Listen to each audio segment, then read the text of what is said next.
Hi everyone, how are you? I hope you're all doing great. Here is, don't you just love? Honestly, I tell you, I love the Dollar Tree this time of year. Um, this tablecloth of mine is already getting kind of scratched up from the cats. They love to show their appreciation for my decor with their claws. So you know how it goes. You have cats, you have everything all scratched up just because. And if you don't know, because then some people, I can hear people going, well, you should get them declawed. No, declawing is the same as taking off the first digit of a human hand. Should never declaw. It's very cruel. So we have cats. We have things that we have to replace every so often. And the nice things I'd like to have, I can't always have.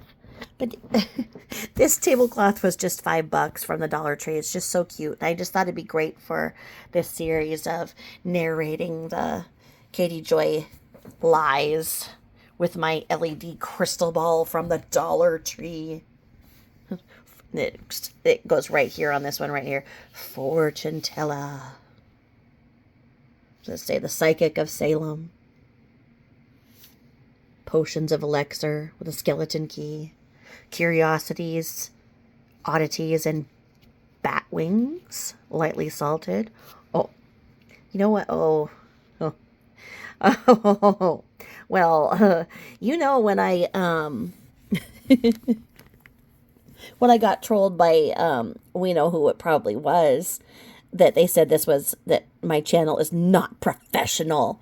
I'm like, what gave you the first clue, bitch? Me sitting there huffing crayons? I mean, what? I am not a professional. I don't propose to be a professional. This is my channel. I am doing what I want on my channel. When I have a job, I have to do what I have to do for a job. But this is my channel. I can say what I want. So I'm going to tell you a story about bat wings, okay? I think I might have. Did I already tell you guys this? In in one of my lives? I think I might have. I don't know. I'll just never see the word bat wings again and not think of this. So here it went. I was at college, and this instructor who was just kind of weird, teaching, one of those gen ed classes that you just have to get when you change colleges, and you have to get enough credits in your residency to get your diploma from there. So she was just your typical gen ed part-time teacher that they just hire to teach a class. Weird as shit. I caught her taking a whore bath or bird bath, whatever, in the stalls of the bathroom once. I was next to her. I didn't know it was her until after, but I kept getting water on my feet. And I'm like, what the? Is something dripping from the ceiling? What is going on? Like I'm peeing, but I feel like I'm getting peed on. But anyway, it was her. Because then she came out and she was still doing the thing. She had a few cloths and she was vigorously giving herself a whore bath or bird bath, whichever we call it. So anyway, I knew she was a little weird. But then the second time I encountered her in the bathroom, she came up to me and she says, okay, we're about the same age, right? And I'm like, sure. She goes, can I ask you a question, please? And I'm like, sure. Like usually the question asking is for me because you're the teacher, right? Well, anyway, she goes on to say that, she's recently divorced and starting to date a guy about half her age. And she doesn't know what to do because yeah, she has bat wings. Not the kind under your arms, not the kind like my flying squirrel fat underneath my arms. Down there, bat wings. So she said, she didn't know what to do because, when she was married, she didn't really care, and then she got divorced. And so now she just doesn't know how to show this young guy that, she's got bat wings. That she was asking if she should do, what my opinion was on doing vaginal rejuvenate. How do you spell it? Rejuvenation. I don't know. Gosh, what's her name? Brandy. I can't think of her last name. Brandy Gold. I think I had her book somewhere. I'm looking over here at my bookshelves now. Brandy something. Oh, I'll think of it. But she's a former model, and she had it done. And I read her book, and oh my God. The way that she described it in the pain afterwards. And before she was a model, she was a nurse, as was her mom. So her and her mom tried to help care for her after the surgery. And they both just said how horrible it was. So, I had read that book, so it actually was helpful for me to be able to tell her that, you know what, I actually read a book. Oh, Brandy Glanville. That's who. Glanville. Brandy Glanville. Super pretty one who was married to the guy that married Leanne Rimes. He was cheating on her for Leanne Rimes. Sorry, my name finding section of my brain is really damaged from COVID brain. I can't think of names. It's just brain damage.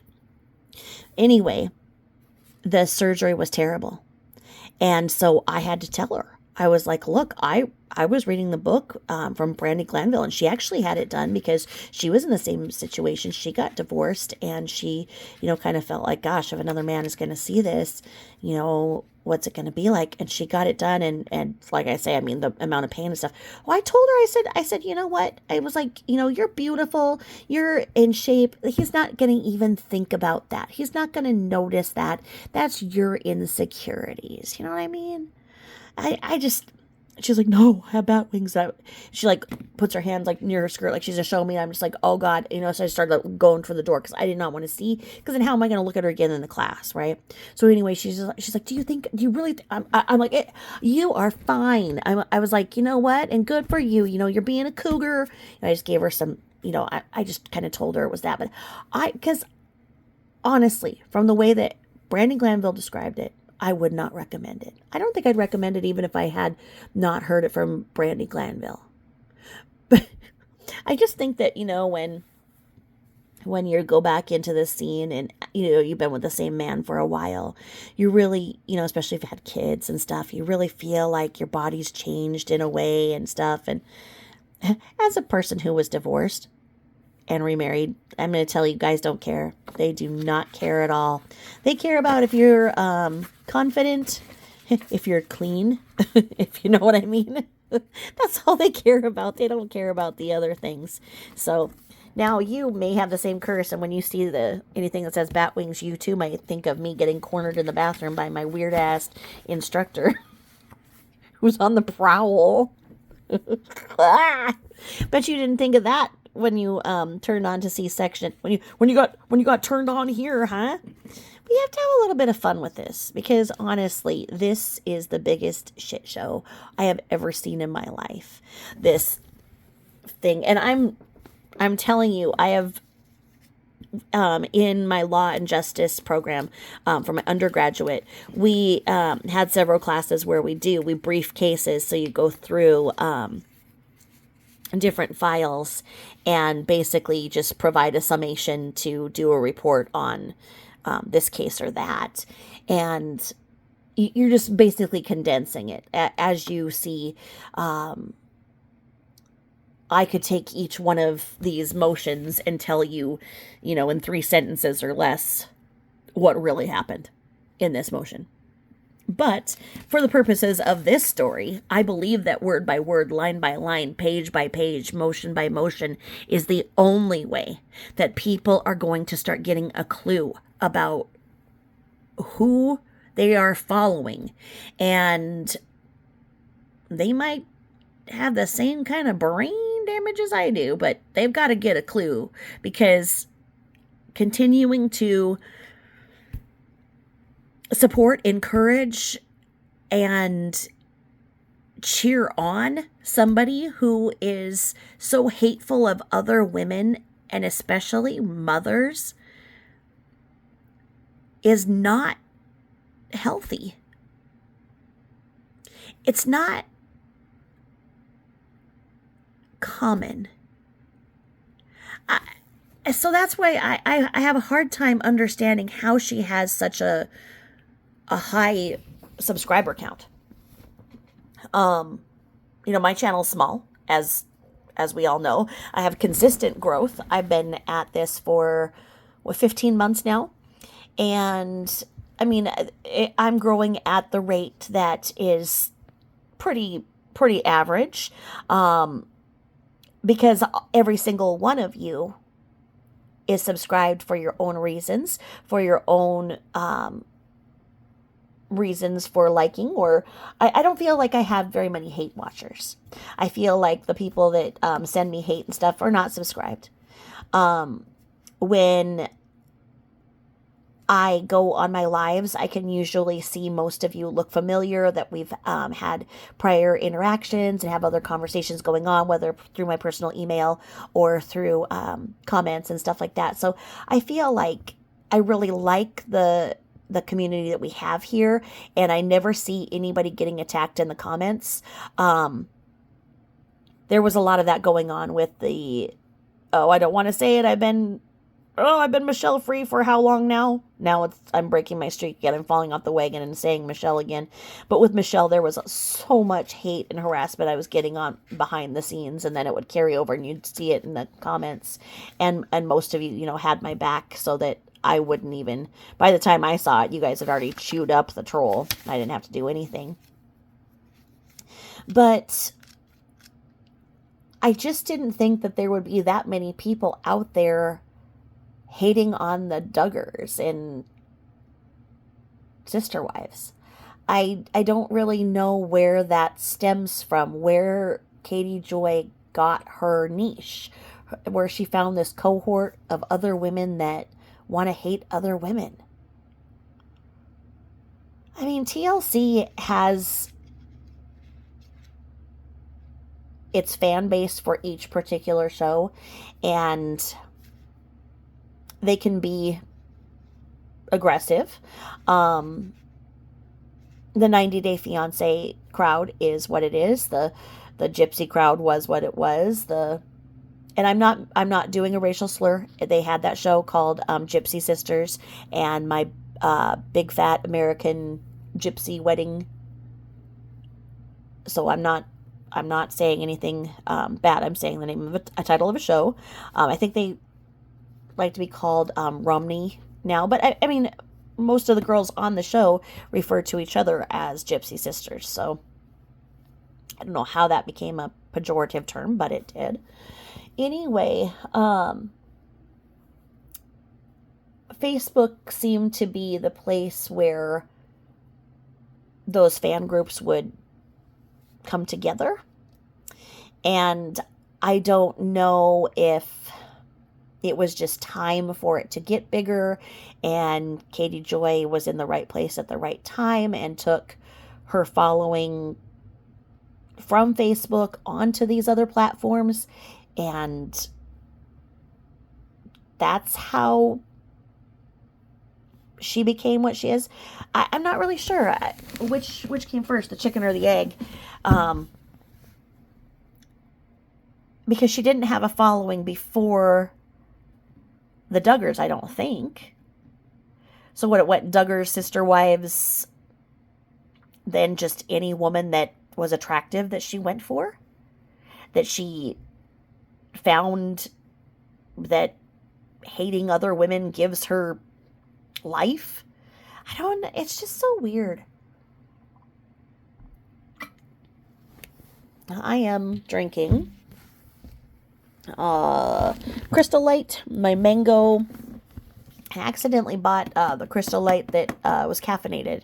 So I drink my peach mango Crystal Light in the daytime because it's caffeinated. And then just my blackberry punch. And I coordinated with my crystal ball there. You see this color theme? It's really coming off great there.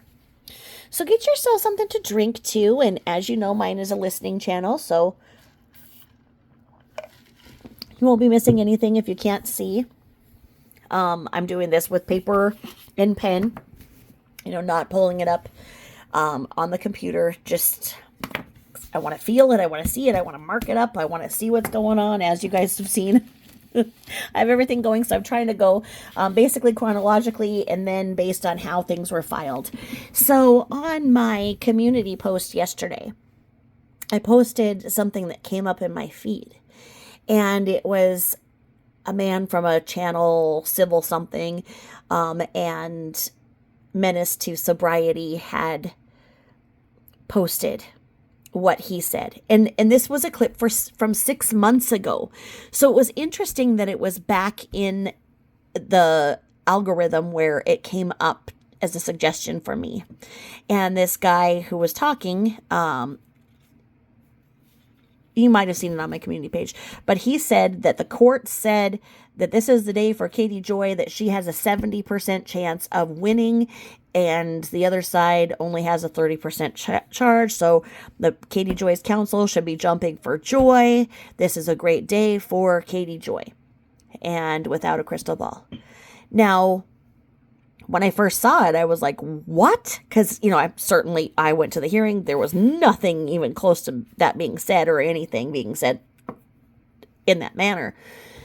So there was nothing cited. There was nothing sourced. I understand that was probably just a clip taken from a bigger episode. I didn't go down the rabbit hole too much just because I just figured, what is he talking about? So I posted it on my community page to see if you guys had heard of that too, if you guys knew where that kind of stemmed from.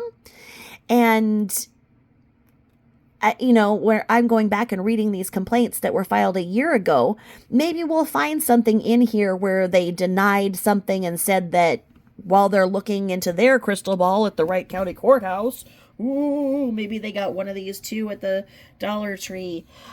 Maybe they thought that they shouldn't grant this because this looks like this. I don't know. Maybe we'll find nothing, which wouldn't surprise me, but I just don't see where those numbers came up. Maybe from the same place that Katie Joy's sources come, straight out of her ass. Maybe so. Maybe this man gets it too.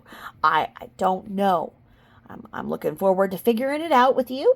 And without further ado, here we go to part 10 of our series, exposing Katie Joy's lies, line by line, word by word, with my LED crystal ball. Okay, so as you saw, this was getting a little bit heavy to go back and forth from, so I pulled out this that I will be working with today. Now, as I'm going through here, some attorneys do footnotes, and they put all of their arguments in the footnotes so that the language flow is a little bit better. These attorneys are not doing that. So I find that while I'm talking, sometimes the point of the argument gets lost in the citation. So when I was narrating the last time, I started skipping some of that like in the numbers and such. And I think I'm going to continue to do that. If you have any questions on the episode or wonder what something more specifically was cited, just please let me know in the comments, and then I'll go back and take a picture of that area of the complaint and put that in my community page or email it to you. Otherwise, get back to doing what you're doing, and I will read this to you as you fall asleep, as you shower, as you garden, as you bike, as you hike. Let me know what you're doing while you're listening. I love that. I have a creator that I listen to when I go to sleep, and it's just because she runs her streams really nicely. There's not any loud noises. There's not guests that are shrieking. She's just really good to listen to, and I really like to listen to people talk about things that aren't going to upset me or intrigue me too much so that I can go to sleep. So I have a creator that I listen to when I fall asleep. It used to be Alicia Clare, and now it's Burnt Toast. So those are my go-tos, and I just put on one of their playlists and listen and put my headphones on while I sleep, and my sleep headphones, they're the ones that are just like flat against your ear.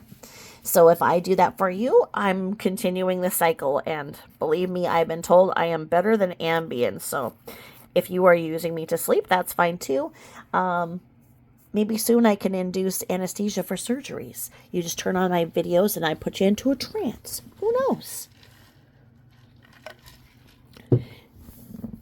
Okay, so here we are setting the stage in the state of Minnesota, County of Wright, in the district court in the 10th Judicial District. And it says this case type is a case of default. Okay, so what we're doing here is we are talking about the plaintiffs, who are 7M, Robert Shin, Miranda Derrick, and James Derrick are the plaintiffs. And they're taking on Katie Joy, Catherine Mansky-Paulson, a.k.a. Katie Joy, and Without a Crystal Ball. And this is the plaintiff's memorandum of law in support of motion for default judgment. So this is going to be authored by Amber Stavig, and this is from her office in Mendota Heights. And this was actually dated September 30th, 2022. So here we are today in August 24th? Are we 24th or 20? I think we're the 25th actually. So here we are almost a year from when this was filed. Oh Lord, now I got this out of order. 11, 10, 9. There we go. Do this back here. 5, 7, 3, and 1. You know I get this all printed off at the courthouse, so they're all kinds of fancy and they print on both sides. So, Amber Stavig is the one authoring this, and she states that in the introduction, plaintiffs have brought a complaint against the defendants for the following claims: defamation, defamation per se, tortious interference of contract, commercial defamation, intentional infliction of emotional distress, negligence per se, deceptive trade practice, intentional interference with prospective advantage, and injunctive relief. Defendants have failed to timely serve an answer in this matter pursuant to the Minnesota Rules of Civil Procedure. Therefore, plaintiffs are entitled to default judgment. Okay, this is once again where a year ago they were showing the judge that, look, the defendants aren't doing what they're supposed to. So by the letter of the law, in the rules of civil procedure, this needs to be done. She needs to cut us a check, and we need to go forth with our lives. But of course, we know that's not happening. The hands of justice are very, very slow. Now she's going to set the legal standard. Default judgment should be entered against the defendants for failure to timely answer plaintiff's amended complaint. In general, the Minnesota Rules of Civil Procedure require that defendant shall serve an answer within 20 days after service of the summons upon the defendant. Okay? Now, let's look at this and talk about this for a second. Remember when Katie Joy was saying recently that she's done everything that she can, and it's the other side that's doing everything wrong, that they've done everything right, and that the court is very mad. Well, you know what? As of a year ago, this is proof that that was once again bullshit. Absolute bullshit. Because we have this here. That Amber Stavig is saying, hey, look, this is what's supposed to be done by the letter of the law. It isn't being done. This is why you need to cut a check.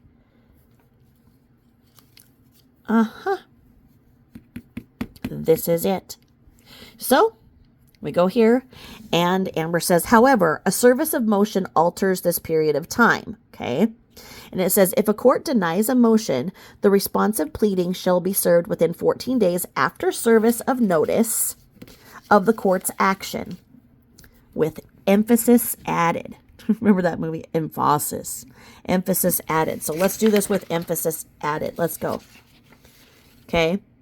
So she wants emphasis added in this. So let's do this with emphasis. If a court denies a motion, the responsive pleading shall be served within 14 days of service of notice of the court's action. Was that enough emphasis? Anyway, then she says, Therefore, if a party serves a motion to dismiss, that motion will temporarily toll the time to respond to a complaint. However, if the motion to dismiss is denied, then the defendant has 14 days after they receive service of denial to serve an answer to the plaintiff. Such failure is grounds for default judgment. See Minnesota Rules of Civil Practice in page 5501. When a party against whom a judgment for affirmative relief is sought has failed to plead or otherwise defend within the time allowed, therefore, by these rules or by statute, and that fact is made to appear by affidavit, judgment by default shall be entered. Okay, there you go. Now look at this. This therefore is missing an E there, unless there's some type of a word that says therefore without an E. Tisk, tisk, tisk. I should have been an English teacher. The argument states, the judgment should be entered in favor of the plaintiffs and against the defendants, as the defendants have failed to answer this lawsuit pursuant to the Minnesota Rules of Civil Procedure. Plaintiffs were served on April 4th, 2022. Proof with Stavig Affidavit 3. Defendants filed a motion to dismiss on April 27th, 2022. In the Stavig Affidavit, paragraph 4. The court issued its order on defendant's motion to dismiss on August 24th, 2022. Now remember, 2022. We're still a year ago, not the hearing that was just a couple weeks ago. The Stavig Affidavit, paragraph 6. The court issued its notice of filing of order and served the same on defendants on August 25th, 2022. Stavig Affidavit, paragraph 7. By operation of Minnesota Rules of Civil Practice, 5501. Sorry.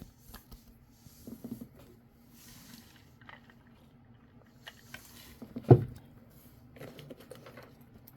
staying inside because of my allergies, because they have been just kicking my ass this week. I had to just take Benadryl last night and just try and get reset, but if I talk too much, I start to wheeze.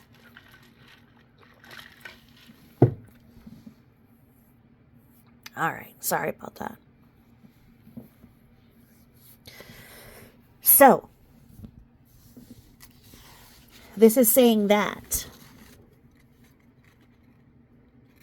by operation of Minnesota Rules of Civil Practice, defendant's answer was due September 8th, 2022. This deadline for filing an answer has now passed, and defendant has failed to answer in this action. Stavig Affidavit, paragraph 8. Defendant is therefore in default pursuant to Minnesota Rules of Civil Procedure. Judgment in this case should be entered against the defendants as outlined below. And then she goes into the defamation. And she says, the elements of common law defamation in Minnesota are that defendants, number 1, made a false statement. Number 2, to someone other than the plaintiff. Number 3, that statement tended to harm the plaintiff's reputation and lower them in estimation of the community. Okay. All 3 prongs of common law defamation are present in this action.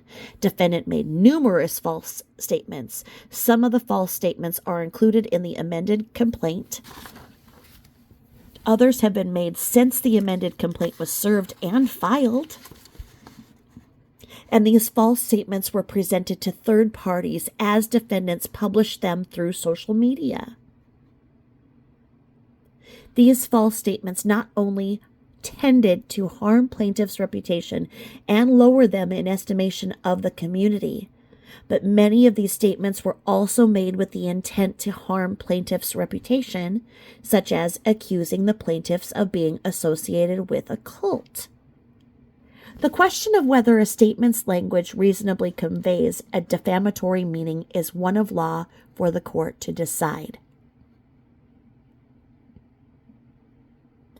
In the court's August 25, 2022 order on defendant's motion to dismiss, the court found defendants conveyed a meaning which is reasonably defamatory when they accused plaintiffs of engaging in human trafficking.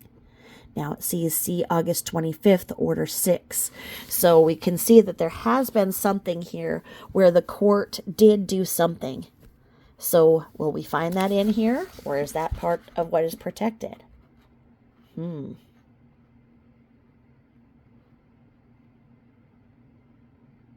This is really interesting. And this is saying there's so much going on behind the scenes. She acts like nothing's going on. Crickets, crickets, crickets.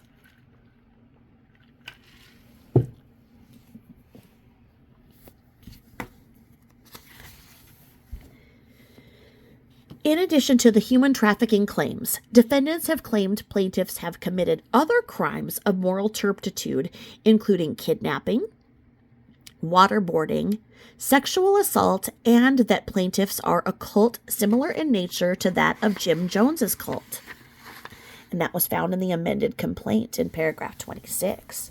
The defendant's statement that plaintiffs are a Jim Jones cult and that they are participated in the crimes of kidnapping, waterboarding, and sexual assault amount to the same level of disparagement as the accusation of human trafficking.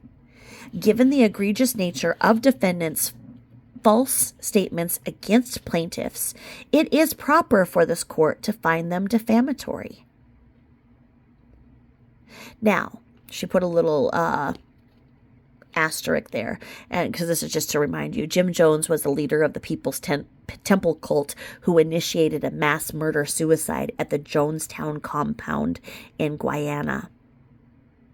And she cited that out of the Britannica Encyclopedia in an article from May 9th, 2022.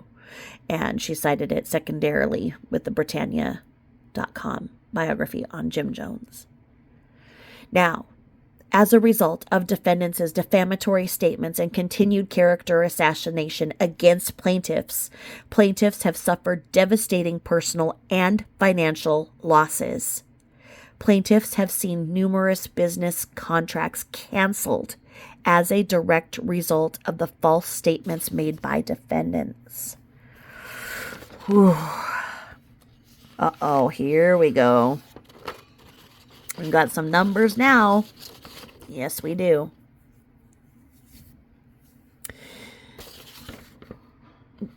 False statements made by defendants in this matter. She continues over, and she cites in the Shin affidavit several different paragraphs. And then it says plaintiffs have seen significant decrease in new business since defendants began making the false statements. And then she refers to the Shin affidavit again. And it says several dancers have left 7M Films Incorporated since defendants began making the false statements. Although exact damages for future losses as a result of the harm defendants have caused are incalculable, using the losses sustained in the 5 months since defendants began making the false statements, plaintiffs estimate their losses as follows. Now, when we look at this and break this down, this is incredible because they're citing the 2022 losses, and they say 7M Films Incorporated lost $287,618. James Derrick himself has lost $266,262, and Miranda Derrick lost $276,196. Now, at a quick loss of that, I would just say that may have been $1 million contract that they lost, because if they broke that into thirds and says that 7M gets a third of that, James and Miranda each would have gotten their portion of a dance they did together or the act they did together. I don't know, just a very cursory look on that with very non-professional insight. That's what I would say. So then if you they took into looking at this, and they said future losses then could be calculated at 7M Films Incorporated losing $8,421,503. James Derrick losing $9,898,284, with Miranda Derrick losing $10,515,412. Well, and I guess what we must kind of what we could glean here is saying that perhaps this contract or contracts that they lost here where they cited this in this million, perhaps that contract was supposed to be for a period of time in which the whole renewed contract or contract would have brought them each this much money. Now, if this is true and they can prove this, they are no longer talking about a loss at Katie Joy's end of $1 million. It looks like they're going to have to increase their dollar loss. It seems that the longer this lawsuit is drawn out, there's more loss, more insight, more media coverage of what is going on. And then you have Katie Joy acting like she hasn't done anything wrong and that she can continue to say this and nothing is happening, which to the lay people makes people think that she's not done anything wrong because they don't see that she's doing anything wrong. And if she continues to say that the other side is the one in trouble, the other side is the one that's hiding things. So where we're looking at, I think it was Social Blade that I looked up, where it says that Katie Joy is worth $1.2 million, making $400,000 a year on her lies and bullshit channel. And they're saying that they've lost almost $30 million at this point. What is going to happen?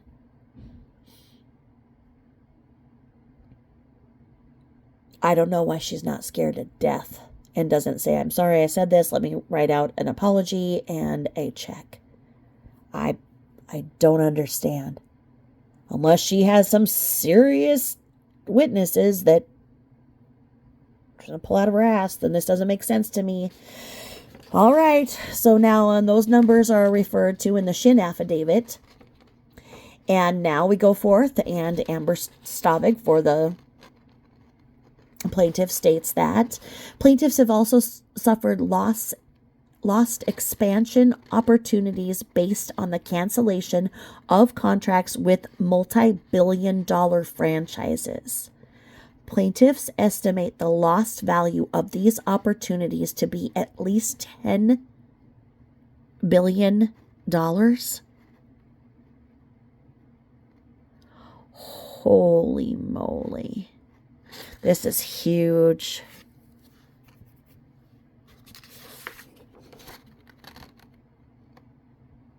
As a result of defendants' defamatory statements, plaintiffs' damage calculation for past and future losses is $39,665,269. Holy moly.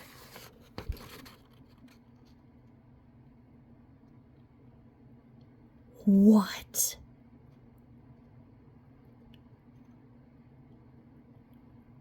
Wow. In Minnesota, the recovery of attorneys' fees are allowable if authorized by contract or statute, or if a party acts in bad faith. In that same vein, attorneys' fees are recoverable in conjunction with a defamation claim. Plaintiffs have incurred thousands of dollars in legal costs in conjunction with this defamation claim and request the court award plaintiffs their actual attorney's fees in addition to the aforementioned damages.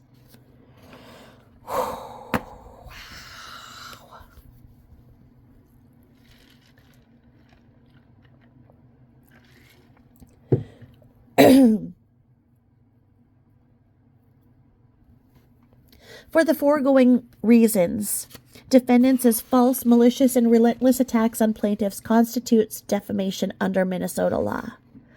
As a result of defendants' defamatory statements, plaintiffs have suffered millions of dollars in money damages as well as incalculable emotional and reputational damage for which there is no adequate remedy at law to make the plaintiff whole. Defamation per se, commercial defamation, where defamation affects the plaintiff's in his business, trade, profession, office, or calling, it is defamation per se and thus actionable without any proof of actual damages. Among those types of actions which are defamatory per se are false accusations of committing a crime and false statements about a person's business, trade, or professional conduct. Statements are defamatory per se if they refer to improper or incompetent conduct involving a person's business, trade, or profession. Defendants in their false statements have also alleged improper conduct involving plaintiffs' business. Defendants have continuously stated that 7M Films Incorporated lies to their clients, exerts total control over the lives of their clients. Management has been grooming dancers for sexual exploitation, forces their clients and dancers to attend church, forces marriages between the clients, dancers, and steals money from clients and dancers, and uses their business to engage in other criminal activities. Defendants have made false statements of fact claiming plaintiffs have committed crimes and engaged in improper and incompetent conduct regarding their businesses. Defendants' conduct constitutes defamation per se, and the court should award the damages outlined in count 1 to plaintiffs.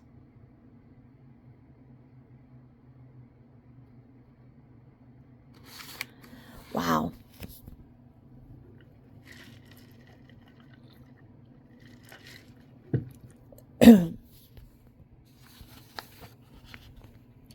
Tortious interference of contract. The elements for tortious interference with a contract include 1. The existence of a contract. 2. An alleged wrongdoer's knowledge of the contract. 3. Intentional procurement of the contract's breach by the wrongdoer. 4. Without justification.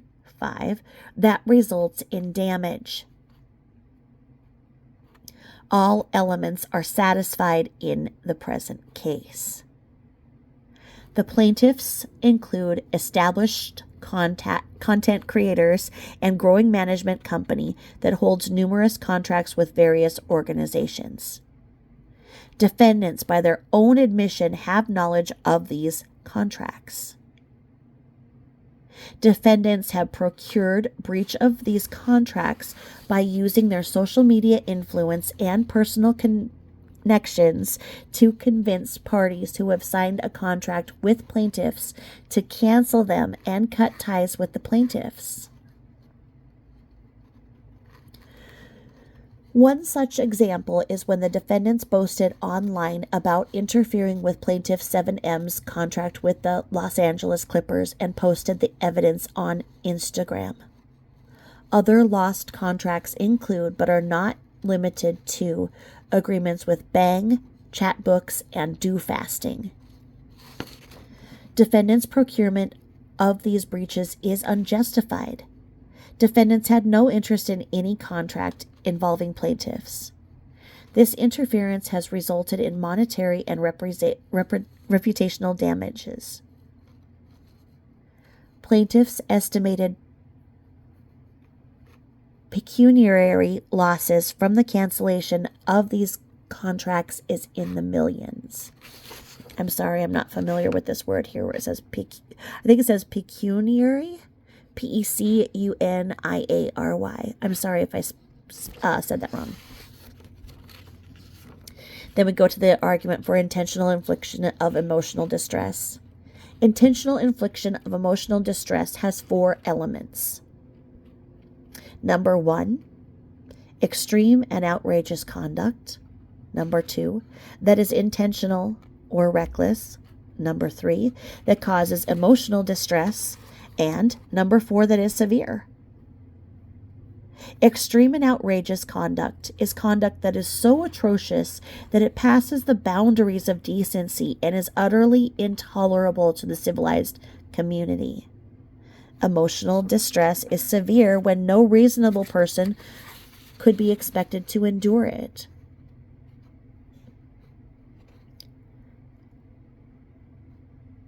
All of these elements are present in the current case. Defendants have created a social media campaign where they disparage plaintiffs and encourage defendants' followers to harass and threaten the plaintiffs. Oh. Did she really?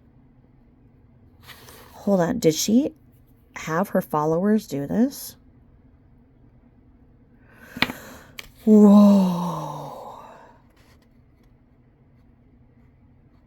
If this is true, oh my God. Defendants have posted personal and outrageous statements about the plaintiffs, including associations with human trafficking and questioning the validity of their marriages. What about her marriage? What? Why did you pay attention to her marriage and her family and... Anyway. I might need to drink something stronger reading this because, honestly, how does she do this? How does she speak like this and not fear repercussions? I don't do this. You don't do this. Nobody else I know does this. What the? I don't even think that the court is accustomed to seeing this. That's why they haven't acted, because they have never seen anything like this, because people don't talk like this. People don't do this. You just don't do this. You just don't say these things. Unless you want your knees broken in some alley. Holy moly. I'm not threatening. I'm just saying that if I were to say this about somebody who has a lot of money, I'd be afraid that I'd get whacked. You know what I mean? Why isn't she afraid? Well, because she picks people that aren't violent, I think. I don't know. I don't know. This is craziness. Wow. This is why people don't do this, because they would fear for their safety. Oh, wow. I can't believe, I can't. The cases that we briefed in undergrad were so boring compared to this. If I would have been able to brief something like this, I guess we all would be like going, what? I think this is rare. I think that most people, especially ones that claim to be professional journalists, don't say these things. And especially the way she says them. Like she's like weird and seething and like thinks it's a joke. I don't get it. I don't get it.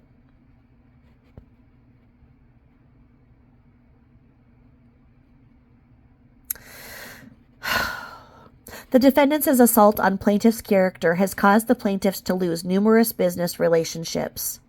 Furthermore, because of defendants' constant disparagement of plaintiffs, as several affiliates of Plaintiff 7M Films, Incorporated, have been harassed and threatened online. Defendants' social media disparagement has also caused irreparable damage to plaintiffs' professional and personal reputations. Defendants' actions transcend all boundaries of decency and is utterly intolerable to the civilized community. And, this is the second time she said that, and I agree with that. Defendants' actions have resulted in the plaintiffs suffering from harassment and threats. Further, defendants have refused to cease and desist from these behaviors and has adamantly reiterated that they will not change their way and will continue to post about the plaintiffs online despite plaintiffs' numerous requests to cease and desist. Defendants' disregard for the safety of plaintiffs and refusal to continue posting false and defamatory statements about plaintiffs establishes reckless disregard for the consequences of their actions. The plaintiffs have suffered emotional distress from the defendants' conduct. Look at this. It says MD affidavit. Doctor. So they have a doctor's affidavit for Shin.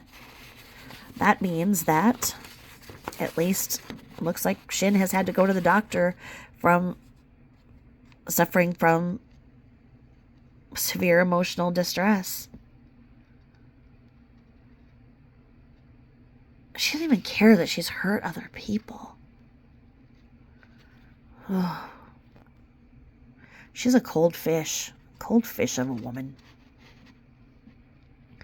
Overall, the plaintiffs have experienced severe mental anguish from lost business opportunities, personal threats, and public ridicule.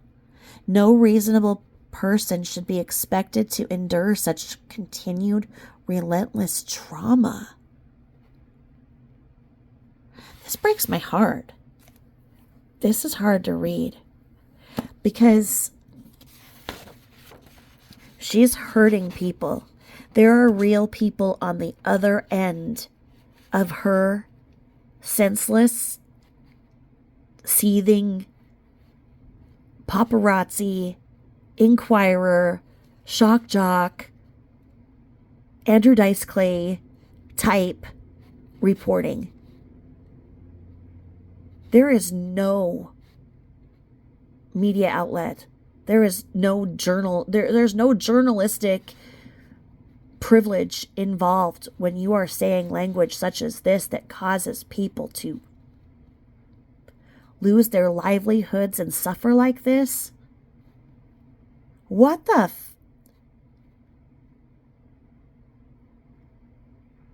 I'm really bothered that people are on the other side hurting this bad.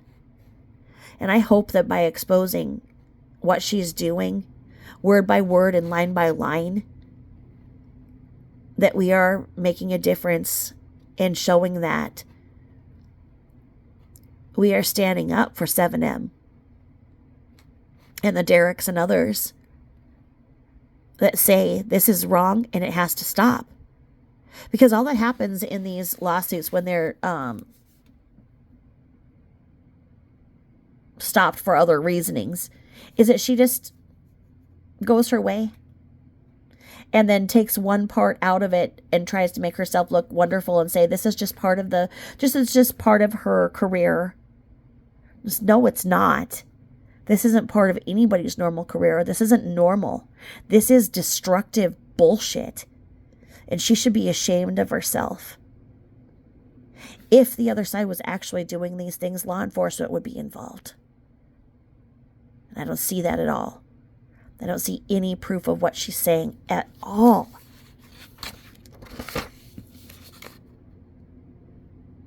If what she thought for a second that was actually going on, is she calling authorities to have them investigated? No, because then she wouldn't get her money, and that's all that she cares about.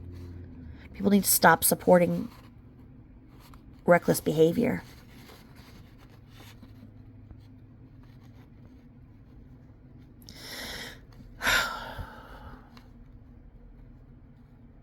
The elements of cause of action for negligence are 1. Duty. 2. Breach of that duty. 3. That the breach of the duty be proximate cause of the plaintiff's injury. And 4. Damages.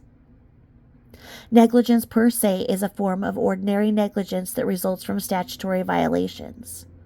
A per se negligence rule substitutes a statutory standard of care for the ordinary prudent person's standard of care, such that a violation of such a statute is conclusive evidence of duty in breach. Breach of a statute gives rise to negligence per se if the persons harmed in that violation are within the intended protection of the statute and the harm suffered is the type of harm the legislation was intended to prevent. Minnesota statute 609.765 defines criminal defamation as follows. Subdivision 1. Definition. Defamatory matter is anything which exposes a person or a group, class or association to hatred, contempt, ridicule, degradation, or disgrace in society or injury to a business or occupation.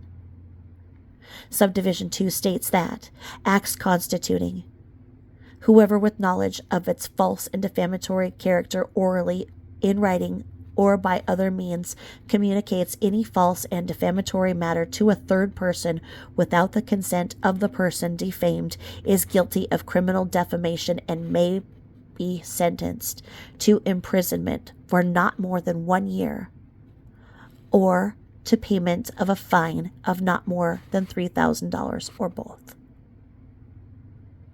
This is where people thought that Emily D. Baker did not know what she was talking about. Okay, because I'm assuming because they were saying that Emily D. Baker didn't know what she was talking about because she was a criminal lawyer, so she didn't know that civil doesn't involve jail or whatever. I'm assuming something like this is where somebody could have gleaned that information. I shouldn't have said this is where, but this is what would make sense to me, because this has been bothering me too as to why people were saying that, because Emily D. Baker is a regular contributor to court TV, etc., etc. So she's very well versed in civil and criminal, but where we have this and we have something here in civil that is saying that this is so serious that a person could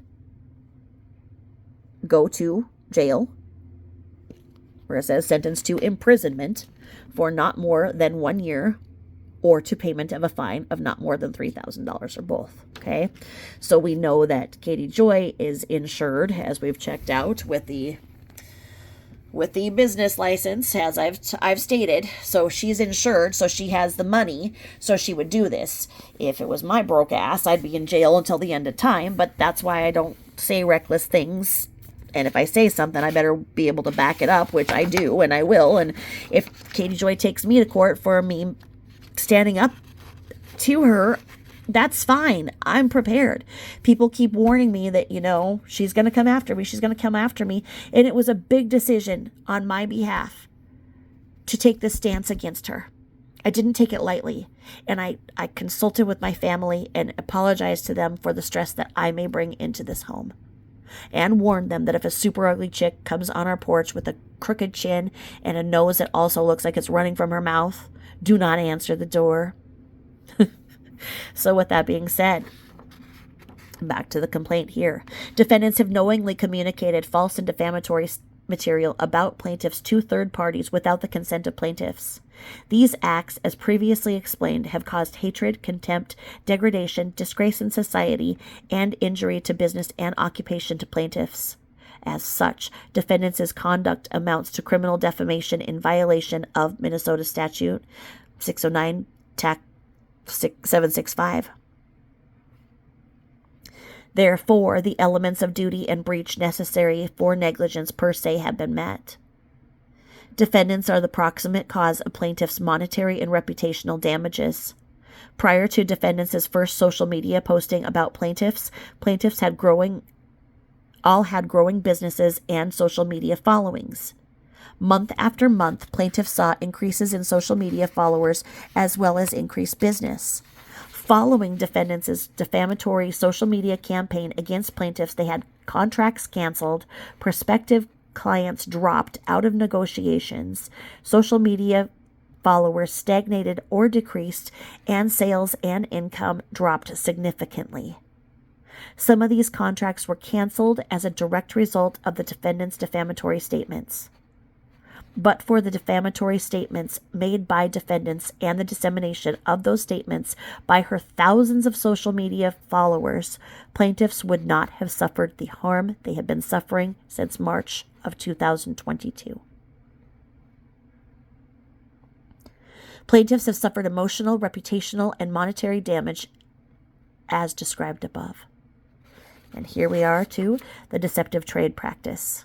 Minnesota provides a cause of action for deceptive trade practices, including when, in the course of business, vocation, or occupation, one disparages the goods, services, or business of another by false or misleading representation of fact.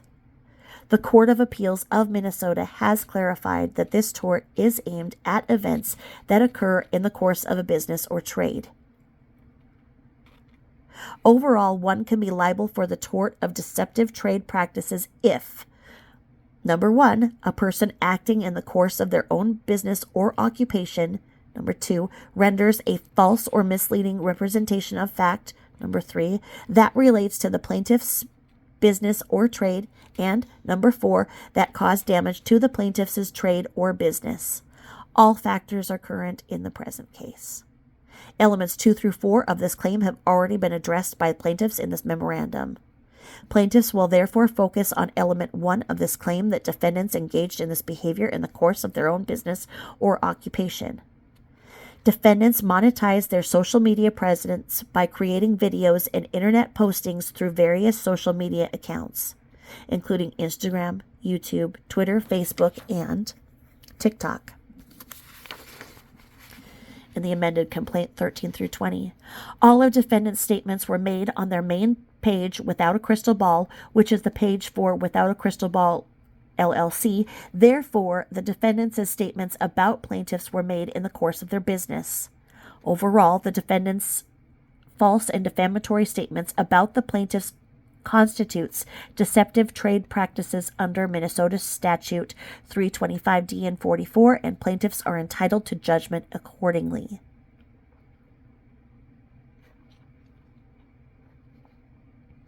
Intentional interference with prospective advantage. Minnesota recognizes as an intentional interference with prospective advantage claim when the plaintiff has a reasonable expectation of economic advantage. Number 2, that the defendant has knowledge of that expectation of economic advantage. And number 3, that the defendant intentionally interfered with the expectation of economic advantage, and that the intentional interference was independently tortious or criminal. In that absence, the wrongful act of the defendant, it is probable that the plaintiff would have obtained the expected advantage, and that 5, the plaintiff sustained damages. All of these elements are satisfied in the present case.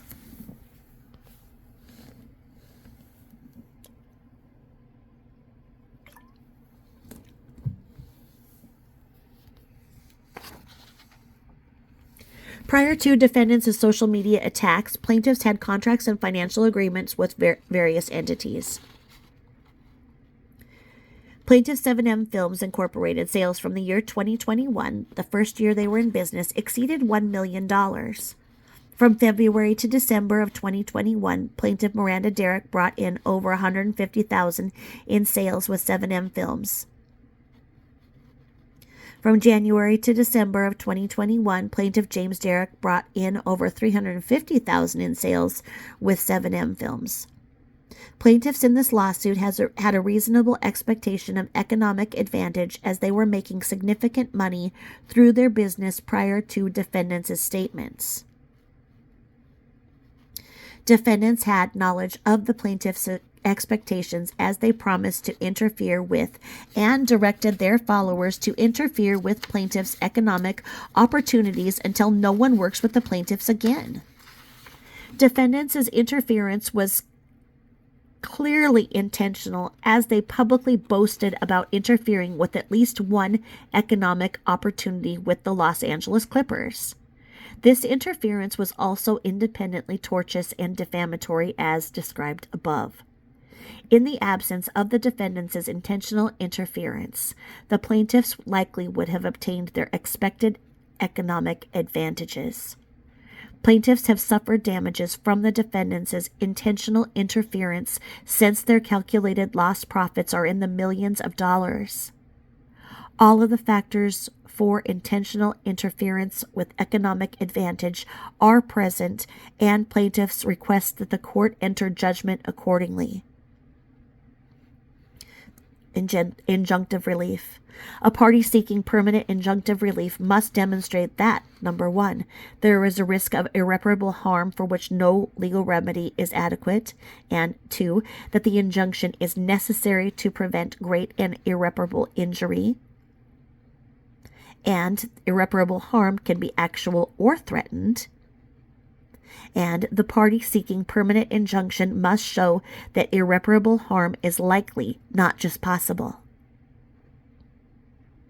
In this case, in the absence of permanent injunction, the plaintiffs will suffer irreparable harm for which there is no adequate remedy at law if defendants are allowed to continue their defamatory posting.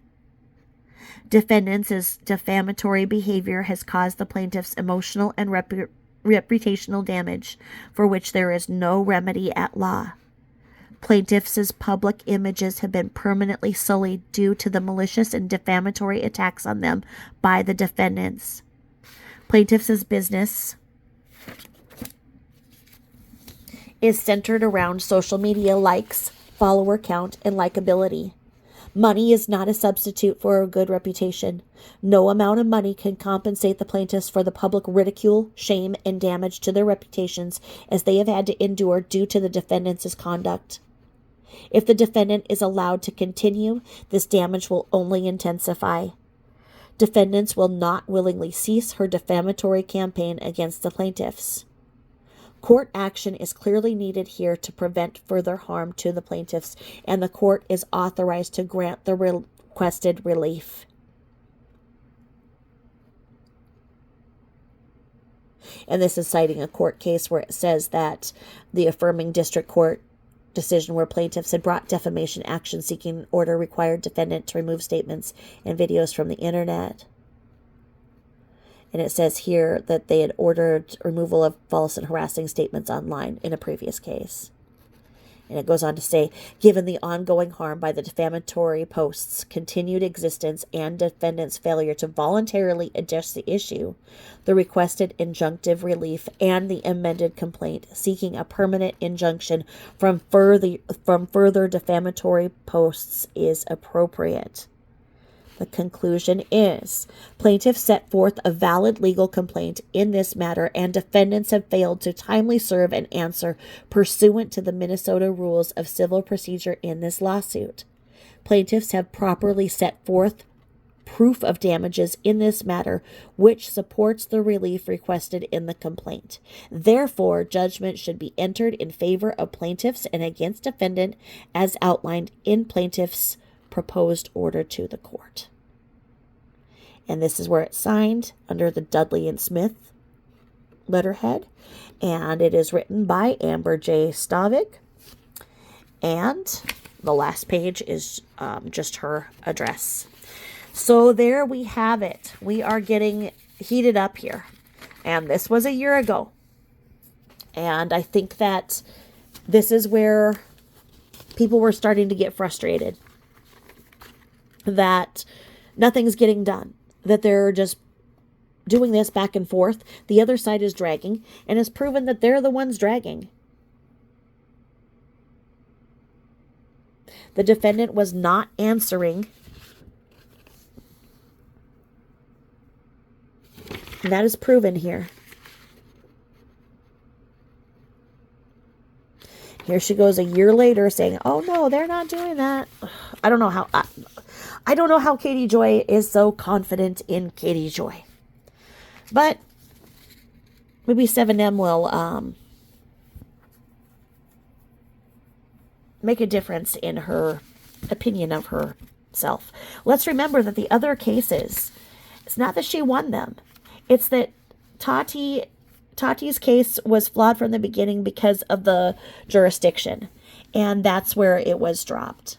That they filed in Washington State, where Tati had apparently, I don't think she, because I'm from Washington State, and so I would remember if I had heard that Tati had lived there. I thought she lived in California. I think she moved to Washington State because of something.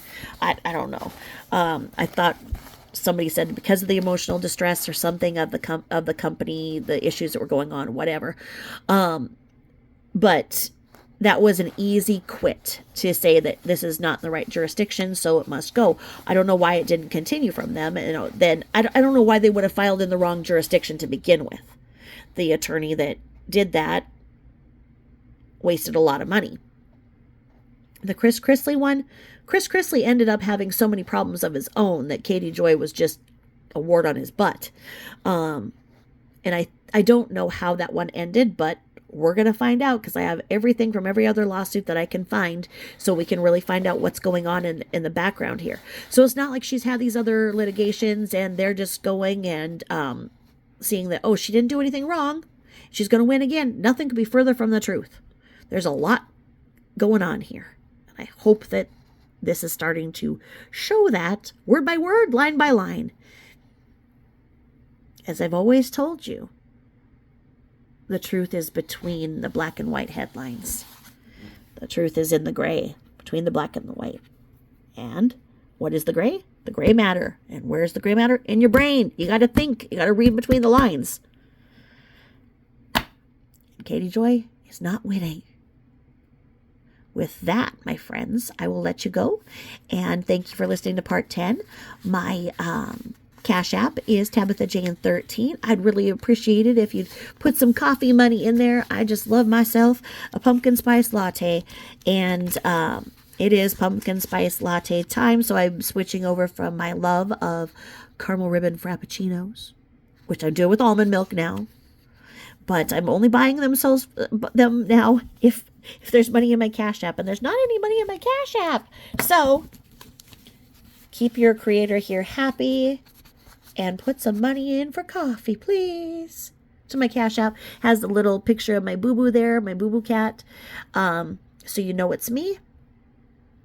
Other than that, of course, you can do super chat and everything. But because I'm a small creator and I don't make enough money each month, it takes me 2 months to get a check. So because you have to hit the $100 mark in AdSense for views, that's how you get your money. And so I don't make $100 a month in AdSense. So Super Chat is amazing, but they take 30%. So I don't get that money right away for my coffee. The coffee money would be out 2 months before I would see it at least. And by then I'm into peppermint mocha phase. So, Cash App, it's kind of a good thing.